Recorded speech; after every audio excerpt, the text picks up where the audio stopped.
Hi, Dan, it's Trevor. Hi there, Trevor. I'm just going to make you the presenter. Done. You should be able to show your screen now. Okay, just making. Okie dokie. What we're looking at here, Japan 225. Yes, so let's go to the euro and then I'm ready to start. Okie dokie. Oops. Oh, what's happened there? Yeah, made it very small instead of bigger. Okay, well, I make it 9 o'clock. Let's get started. Okay. Okay, hello everyone, and welcome to another technical analysis with webinar with Trevor Neil. Thank you for joining us. As always, we'll aim to get through everything in approximately 30 minutes. If you have any questions for Trevor, you can ask them in the questions tab of the GoToWebinar control panel, and I'll pass those on to him. We remind you that this webinar will be posted to our YouTube channel in a few hours' time. So if you'd like to watch it again, you can do so there. And we'd also love it if you subscribe to our channel and click on the bell to get notified of any future releases. The webinar handouts can be downloaded from the handouts tab of your GoToWebinar control panel. If you're having any problems locating or downloading them, please just let me know and I'll send you a link. The first is a guide to the different technical terms and indicators that Trevor uses during the webinar, and the second is a CFD guide, which details all the different products that we offer at FXChoice. If you're watching this on YouTube, these handouts will be available in the description box below the video. Please just click Show More and you'll be able to see them. For those of you who don't know Trevor, although I'm certain all of you do by now, he has over 40 years experience as a technical analyst and trader and was global head of technical analysis at Bloomberg. So Trevor, let's get started. Over to you, sir. Okay then. Well, we've got quite a lot to talk about. We're going to talk about gold in detail. We've been bullish of gold, and let's update ourselves on that. Stock indices are deteriorating, except for the Nasdaq. So we'll have a look at that and some threatening charts here now. Crude oil struggling at important multi-year highs. Is that going to break up or down or not? But we'll start as always with currencies, and we'll start with a relative rotation graphs of the currencies versus the dollar. So I think many of you are familiar with this now, but just to remind you, at the crosshair in the middle here, it is in the middle, but I've moved it over because everything is over on the left-hand side of it. Anything on the left-hand side of the vertical 100 here is underperforming the dollar. Anything above the horizontal 100 is with positive momentum. So the only one, a currency, major G10 currency, which is outperforming the dollar is the Japanese yen, is outperforming it. It's not strongly outperforming it, but it is moving towards the right. And it has moved across, and we've watched this. This is Friday, Thursday, Wednesday, Tuesday, Monday, and we've watched the journey of it heading towards this reading. So we've had that view that got a strong dollar plus and it's slightly stronger, improving, and now better than Japanese yen. Now also pointing in moving towards this quadrant, but far behind, so underperforming the dollar. Everything else is underperforming the dollar. Swiss franc looking best, pound not looking too bad, New Zealand dollar also, and the euro pointing in the right direction, but way over here compared to the dollar. Pointing in the right direction, it's a northeasterly trajectory. So easterly, strengthening, northerly with positive momentum. Moving in the wrong direction, Canadian dollar, Australian dollar, and Swedish crown. And the Canadian dollar is one I'm going to focus on today, because if you want something to go on the other side of your pair, that would be the best bet, if you like, is the short Canadian dollar, because it's the one that's weakest. We'll also look at the charts, which ones are looking more threatening, and so we'll go through those now. Right, so let's go to, first of all, the euro. The euro is finding support, and I've drawn in a bullish divergence line here, low, lower low, same low, and rising low in the RSI here, and the MACD coming up and crossing there. So an improving picture from the point of view of loss of momentum. And here's the weekly chart. This is exactly at a crucial level. This is, if it's going to hold, this is where it must hold. This is the end of 2020 consolidation period. Then we came back and retested that 117 level in April, and then we've come back now, and we seem to be losing power once again at that point. And so it's a good place to hold if it's going to hold. It is negative here, so that's quite in the MACD, so that is quite threatening, but it's losing power. That could be because it's about to hold, or it's just pausing before it breaks. But at the moment, I give it the benefit of the doubt, and I think it is more likely to hold. The pound too, also threatening. So let's look at the weekly chart of that first on cable. So here we, high, higher high, then failed to make a new high here. We've got the equivalent support level here at around 137 area, and we're moving down towards it now with a weekly MACD that is negative. So this is us moving down to that 137 level, but it's losing momentum as it does so. Low, lower low, lower low this morning, but higher lows on the RSI itself. And so, it's not gaining power as it threatens the support point. So here we are on Monday. At this point on Monday, although we're making a new recent low, we're losing momentum as we do it, and we're come to a significant support level. So there could be a bounce here unless the momentum starts to increase, and that we would know if the RSI line is broken. But again, looking like this at a predictable support level, that it might be enough support to hold it. But if it doesn't, all these things are terribly threatening. The 136.50 level, for example, must hold for us to remain bullish, or to not think the pound is really going to tumble. The next one I want to do is the Swiss franc, which you remember where the Swiss franc was in on the RRG. Let me just show you again. Here's the Swiss franc here. So this is the one in the improving quadrant, furthest to the right in the improving quadrant. So does this look good on the chart? So this is Swiss franc strength, which of course will be weakness on this chart here, which is a dollar Swiss chart. So on the weekly chart here, we've come up, and the MACD is positive here. So this is dollar strength. In there, we've got rising lows in here. So this is a fairly good looking chart, but in the short term, it's consolidating. It can break down very easily. There's a very important support level that we looked at last week at this low of last week, which was at 9116.9116. Then we've got a very important level at 0.9070, and then the really must hold level down here at 0.8924. But this does look as though it's going to go down. The resistance level, what that would negate this bearish view, is 0.9274. But it does look quite threatening. The MACD is negative even on that rise that we had late in the week there. So watch out for that in the Swiss franc.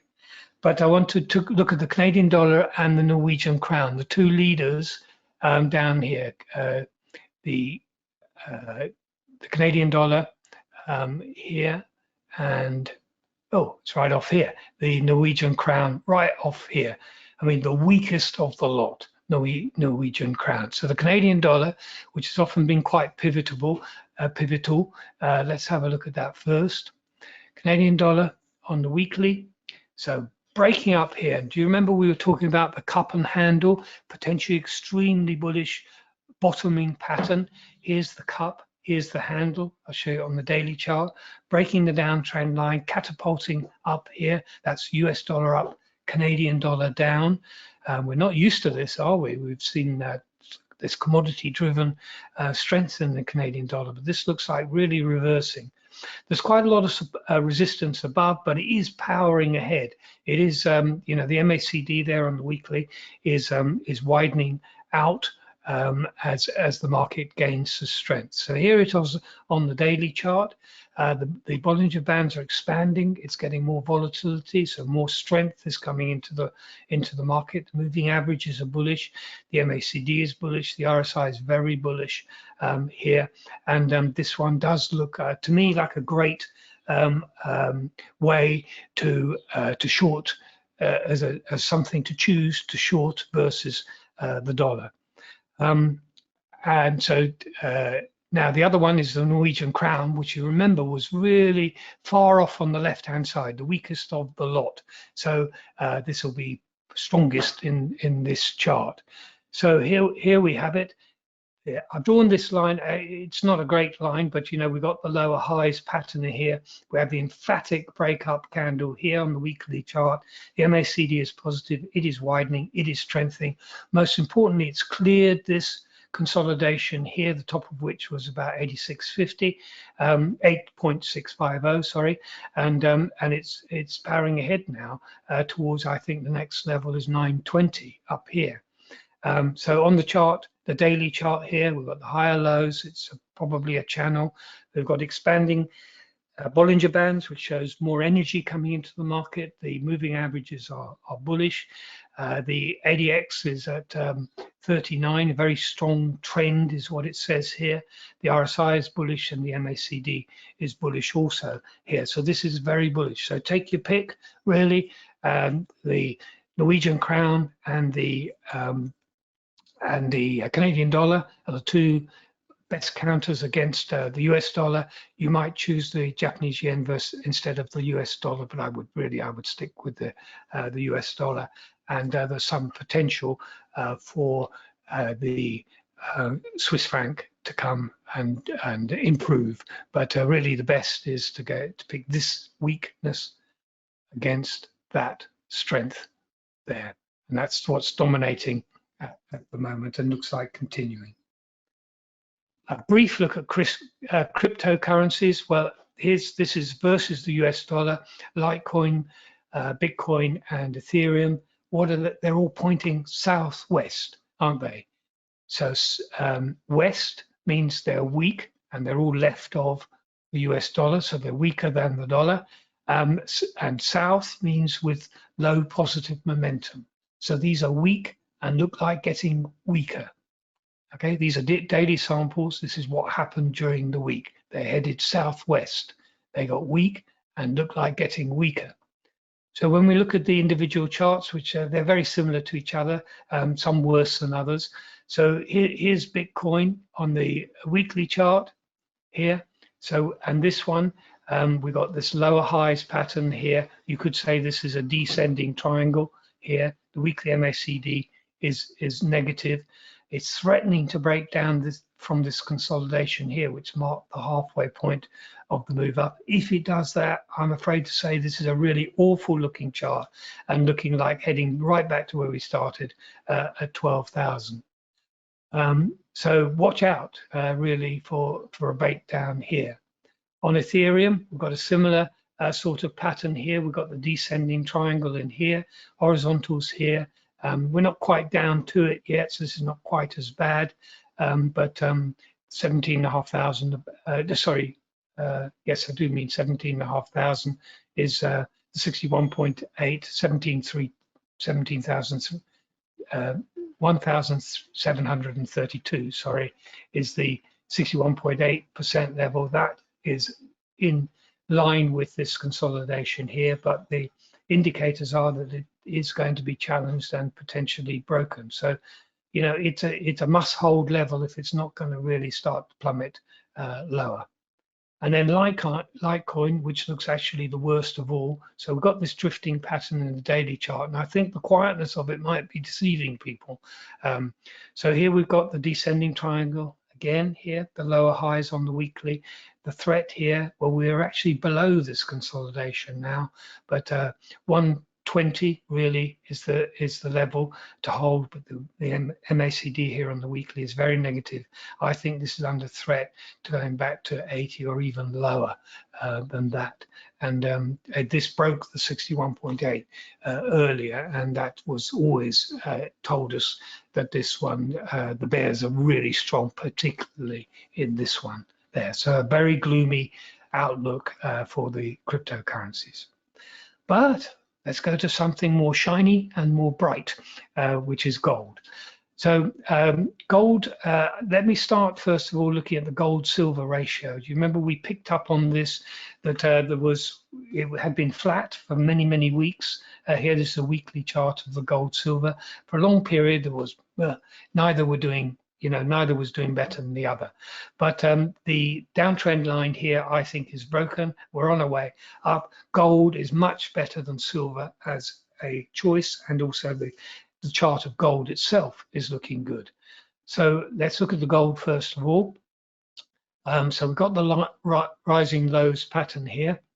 I've drawn these lower highs pattern, and I've given a dashed line because they don't line up precisely, so I don't want to be over precise about this downtrend line. But the 1880 level is the breakup point there, and I think that having held this important support here at 1720, held above it nicely, I think we are moving up in this, and it's looking good. So on the daily chart, here's the daily charts looking good, from the shorter term indicators, the MACD, the RSI is middling there. We did have a little bit of sell-off at the end of the week, but I think this is a good looking chart and getting ready to tackle resistance levels. Much better looking chart than the silver chart here, which is entirely the opposite, isn't it? This has had a consolidation and it's broken down. So in the short term, this looks rather negative. So don't forget, we're seeing in the gold silver ratio a breakout in favor of gold. Gold has a good looking chart. Silver has quite a threatening looking chart, and testing this uptrend line here, the MACD is negative. Got a lot of resistance. It's not testing the upsides, it's testing the downside. So a big contrast in the messages of silver and gold. And silver's looking very good, and gold is looking very good, and silver is looking very threatening. Let's look at the gold versus the S&P chart. That's there. And what's gone wrong here? That's silver versus the S&P. So I will go back here and click here.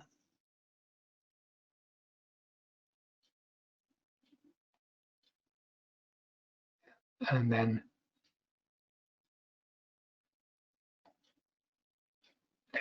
there it is. So I've kept this on going back to 2007 because we're testing this low here. We've broken it actually. So from now on, I'll bring the chart forward. But we're in this downtrend. We broke this uptrend. We've now made a lower low in here. That's the point of that. It's not a support line. Actually, let me take that off. Sorry, the poor line to have on there. We've broken down here. We've broken that low. We're now suffering under a downtrend line. Gold versus the S&P is the resumption of this multi-year domination of the stock market. The US stock market versus gold has resumed with a vengeance this year, and at the end of last year. And so, if you have an investment portfolio and you've got a limited choice of places to put your money, you're better off in the stock market than in gold. But for how much longer is that the case? So let me show you now. We'll go through the stock market, and we've got one particular index which is shining, and we've got several indexes which are looking quite threatening and top heavy. Oh, I missed out Brent Crude. Sorry about that. So on Brent Crude, again, a bit of a worry here. We had these two highs. We broke from the highs. We visited the breakout point at 72. on them, and so that's quite normal after a significant break. But we've got a very important highs ahead of us here. So we've got so this is the one that we've broken here. These are the two we've broken and retested. This one we've also broken, but this was a minor high, ignore that.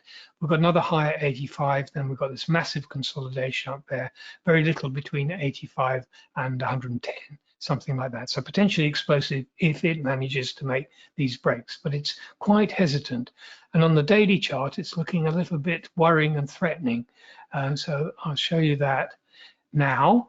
So here we've got the daily chart and higher, higher, higher, lower, high. So we know what that might be. But look how this has deteriorated quite a lot, and it's threatening these daily lows here at 70. This line is at 72.01, 72 itself. So a series of 1, 2, 3 lows, and we're settling. So if it breaks the 72, I think we'll come back to 70. There is good support at 70, but it does look as though it might break that break. The ADX is down at 14, so that's telling us that we're in a sideways move. The RSI is very negative, the MACD is very negative. So it does look as though we're going to top out here, continue this consolidation at this important breakout point, if it's going to be a breakout point. Of course, the lower it goes, the more you're going to call it a failure, once again, at a previous resistance point, which over a number of years has stalled the move. So moving now on to the stock markets, I'm going to start with the S&P. And the S&P has been, strong and a leader, but we've had just one down week here. There's not that in itself doesn't 1 week down is nothing. But we've got a bearish divergence in here, we've had them before, but not many. So we had one here. We didn't have one here. So we've had since this one, which did cause at the very least a sideways movement for some months, we've got one now. So we've got a loss of momentum message in the S&P, that thing that has been leading us. And so it's looking a bit toppy here. In the short term, there is support at this low here of 4289, and then significant support at this high here, these two highs here, which are really at 4250 area here. So close by, we've got quite good support, but it does look as though we're ready to test it. So I would expect in this week that we're going to have some softness in the S&P. But then let's look at the Tech 100 here. Yes, we've got that same softness here, but if we look at the weekly chart, the weekly MACD is still clearly positive in this, and when you look at this one looks much more bullish, if you like, than the S&P. And yes, we've got a pullback here. We'd like to see the low here at 14,500 hold. We've got negative signs in the technicals, so I think it's going to be tested. If it does test and fail, then the next support comes in quite a lot lower down at 14,200 area here. But this one is still looking very good. The S&P, bit worrying because of the bearish divergence. But let's look at some really worrying ones. The FTSE firstly, we've never liked this, haven't we? We've been always obsessed about this massive consolidation area there. To show you how massive it is, I'll bring in some more data that we've moved all the way up to. So, we moved up since March 2020. We've been going up, but I always warned that we were ready to hit our head on the ceiling, and we are. And now it's looking quite toppy at this significant resistance level. Here's the weekly turned over here. The weekly MACD has turned down. So now on the daily chart here, we're breaking down. So we had loss of momentum here over the last few weeks, which was worrying us. But now the support levels are giving way. This one here was one that we mentioned must hold 6,948, and we've broken that now. And I think we're headed to break these two here at 6,900, and this little minor support level at 6,980. Sorry, this one is at 6,897. This low here is at 6,823. Those are both under threat and probably going to break, because the technicals has turned negative, the RSI is negative, the MACD is negative. The ADX is rising, but I'm afraid to say it's because the trend is strengthening and it's a downtrend.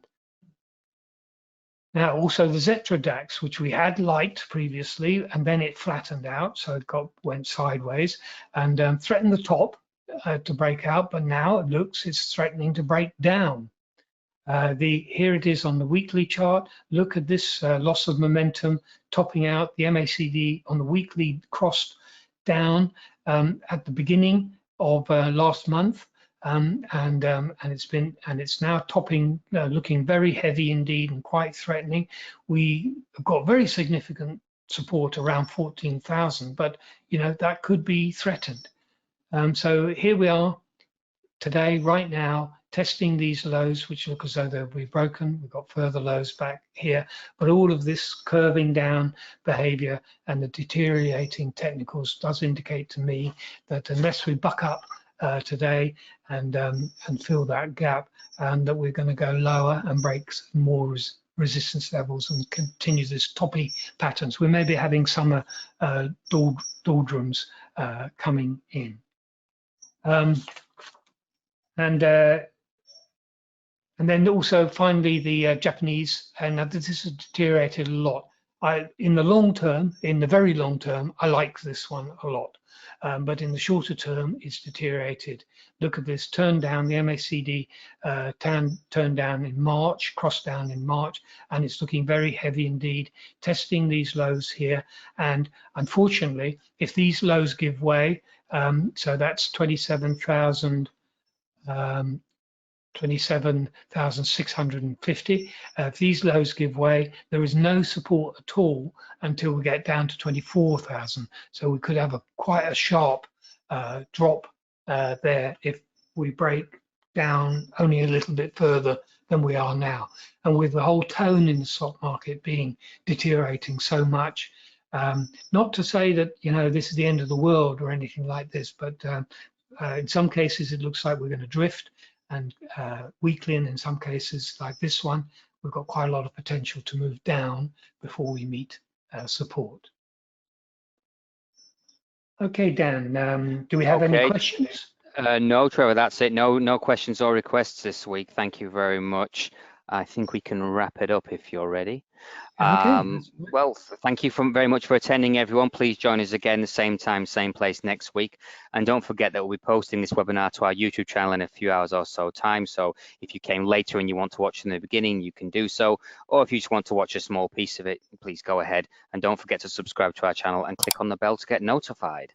Okay, anything else, Trevor? Do you want to sum up? No, I think, the tone is we like gold, we don't like silver. We like some of the currencies versus the dollar, but the dollar is really the king. And then there's some great opportunities, I think, positions, particularly Canadian dollar and the Norwegian crown versus the dollar. Cryptos look terribly threatening. Also Brent Crude, having a real problem with those important multi-year highs. Stock indices, the Nasdaq, the Tech 100 strength is getting a bit lonely now because the technicals are deteriorating and all the other indices, and some of them looking pound.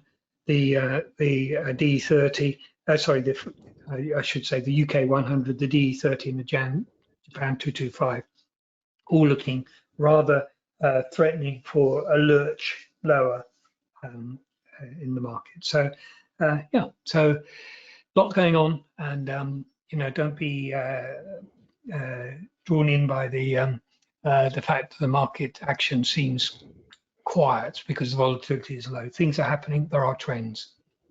Mhm. All right. Thank you very much, Dan, for looking after us. Thanks for joining us this week. I look forward to talking to you next week. And may the trend be with you. Cheers, Trevor. Thanks, everyone. See you next week. Thanks a lot. Bye now. Bye-bye. Bye-bye. Bye.